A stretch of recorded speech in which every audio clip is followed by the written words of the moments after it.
Hey everyone, and welcome. Today, we're going to tackle 3 little words that make a huge difference in your English: can, must, and should. Seriously, getting these right is a total game changer for sounding more confident and natural. So, let's jump right in. That's the goal, isn't it?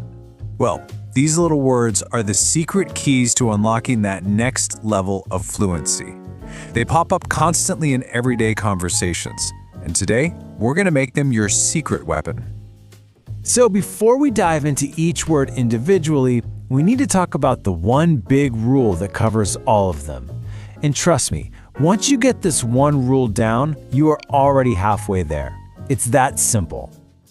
So what even is a modal verb?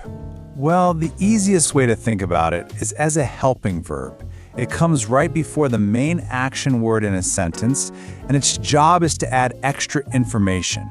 It tells us about ability, or permission, or how necessary something is. It basically changes the whole flavor of the sentence. Okay, and here it is. This is the single most important rule to remember. The verb that comes after a modal verb is always in its simplest, most basic form. No S, no ing, no ed, ever. So you say, he must work, not he must working. This is the golden rule.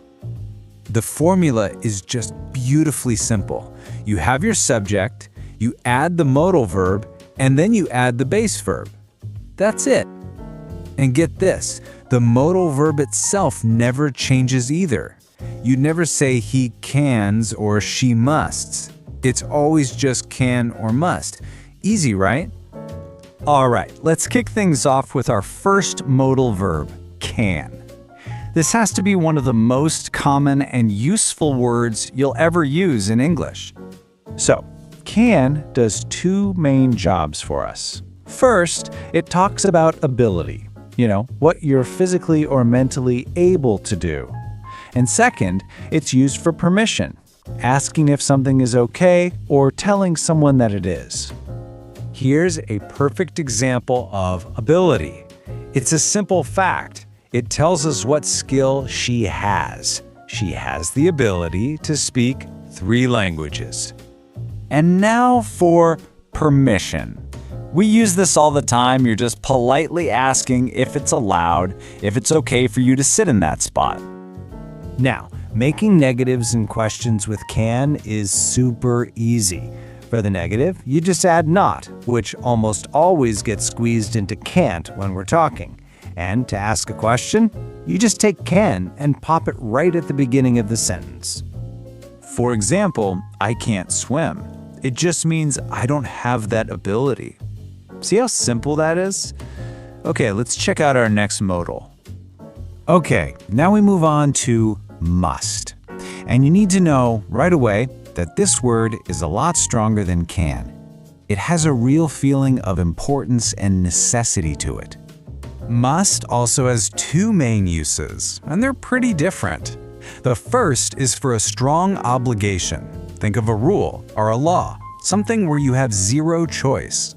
The second use, though, is for a super strong, enthusiastic recommendation.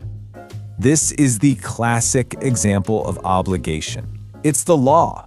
It's not a suggestion, it's not a good idea, it's something you are required to do. There's no other option. But look at this. Here, must has nothing to do with the rule. This is all about pure enthusiasm.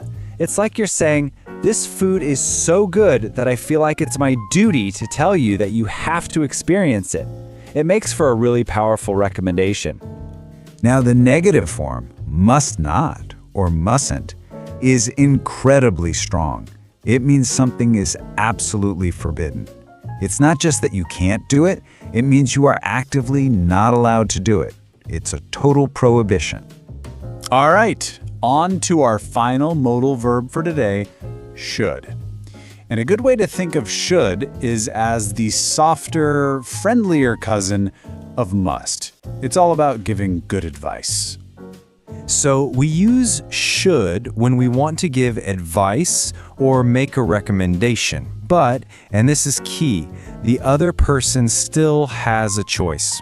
It's also used to talk about what's generally considered the right thing to do in a situation. This is a perfect piece of simple advice. I'm not making it a rule. I'm not forcing you. I'm just suggesting that it's probably a good idea for your health. The choice is still yours. And you'll hear this question form all the time when someone is asking for advice. They're asking for your opinion on what the best course of action is. What do you think is the right thing to do here? Okay, this brings us to what is probably the most important comparison in this whole explainer. If you can really nail the difference between must and should, your English is going to sound so much more precise. This table really breaks it all down. Look at the examples. You must wear a seatbelt. That's a law. There's no choice. But you should wear a jacket. Well, that's just advice because it's cold outside. You can totally ignore me and be cold if you want. So, must is an obligation. Should is a good idea. That is the core difference. So, to wrap everything up, I'm going to leave you with a little challenge. Think about your day tomorrow. What is one thing you absolutely must do, something where you have no choice? And what is one thing you probably should do because you know it's a good idea?